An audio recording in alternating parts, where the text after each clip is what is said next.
Hi, my name is Joan Curtis. I work at Disability Rights New Mexico. We're located in Albuquerque on Juan Chabot.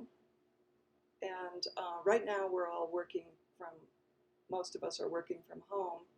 The office is open, but not to the public.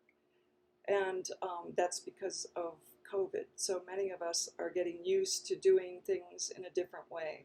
We're trying to do trainings that we used to do around the state. We're trying to do them in videotape type trainings in fairly short segments so that we can get the information out to you. Again, this particular training we're doing on special education history in New Mexico.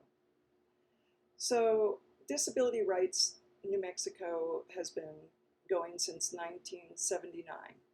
And around that time, I was working down at Las Lunas Hospital and Training School.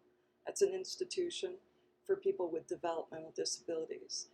My students had never been served before, so I picked them out from cottages that were down at Las Lunas. They were in cribs that were just lined up together, and people had cloth diapers on, that no other clothes, no stimulation. And so I decided that since the law was saying that everyone was entitled to an education, and I was a teacher, that I would go ahead and teach them, even though I had no classroom and no curriculum. So I took 22 students, and I figured out how to get them up and get them in different positions. I used to steal these bolsters, big bolsters, so that I could position the students certain ways. I took ketchup bottles, those squeeze bottles that have ketchup and mustard in them. I clipped the top off, put in a flex straw, and put it into their mouths, and that way they were able to begin to suck. And I would take everyone to the canteen and get them Cokes eventually, because they'd learned how to do it, and they could reach out and grab the Coke. And to me, that was a huge step in the beginning of learning. And if there's one thing I learned, it was that anyone is able to learn, no matter how severe their disability. So many of the parents were wanting to have their children in the public schools, not just in institutions. And so Disability Rights New Mexico back then was called Protection and Advocacy. And they started a class action suit saying that a couple of the students there really belonged in the public school, that they had every right to be there. Mainly because in 1975, a federal law was passed, and that was, it's called the Education for the Handicapped Act, or Public Law 94-142, which was a money bill, and it brought $450 for each student. So New Mexico at that time had about 30 students. You figure 30,000 students, beg your pardon. And 30,000 students times $450 for each one comes up to some good money. And so at that time, we finally decided in 1984, the law was passed in 1975. In 1984, New Mexico finally agreed, and they were the last state to accept the federal law. The reason why students were not permitted in school, because they needed to be diapered. Some of these students had such severe, complex disabilities that they weren't able to do toileting themselves. And so often parents would have to come to schools to diaper their children.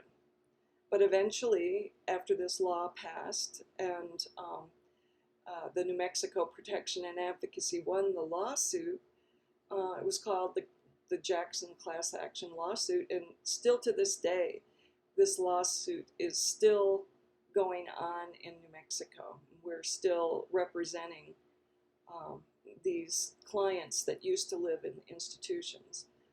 Now, there was a real increase in the Medicaid waivers, the DD waiver, so that more people, we were able to move them out of the institution and into more home-like settings. Some moved back with their families, but they had supports for 24 hours a day. Some moved back into other family type settings, some into small group homes. But these children who were able to move into the public schools, because now part of the job of the teachers and the aides was to provide that diapering in the public schools. Now it was hard at first because they were cloth diapers, and you really couldn't put plastic pants on someone, because if they were in plastic pants and they had wet these cloth diapers, their skin would break down easily. Eventually in comes the disposable diapers, and life became a lot more easy. So that was the main reason why students were not permitted in the public school, was the diapering issue. Now the issues are different. In approximately 1990, the main issue became behaviors, and it really hasn't improved since then. So that's the history of special education in New Mexico. Now we are seeing all those kids who had diapering needs are in the public schools. All those kids with complex medical needs, most of them are in the public schools now. But the kids with behavioral concerns, we're seeing a lot of school to jail pipeline issues, which is a serious issue of kids with behaviors ending up being in detention centers, being suspended frequently, expelled, and being placed in the juvenile justice system. So I wanted this just to be short. Again, this is Disability Rights New Mexico. My name is Joan Curtis. A number to us from anywhere in the state, 1-800-432-4682, or our number in Albuquerque, 505-256-3100. Tune in, because we're going to do more of these YouTube videos, and we'll have just a short burst of different kinds of rights that you can learn under special education. Thank you so much.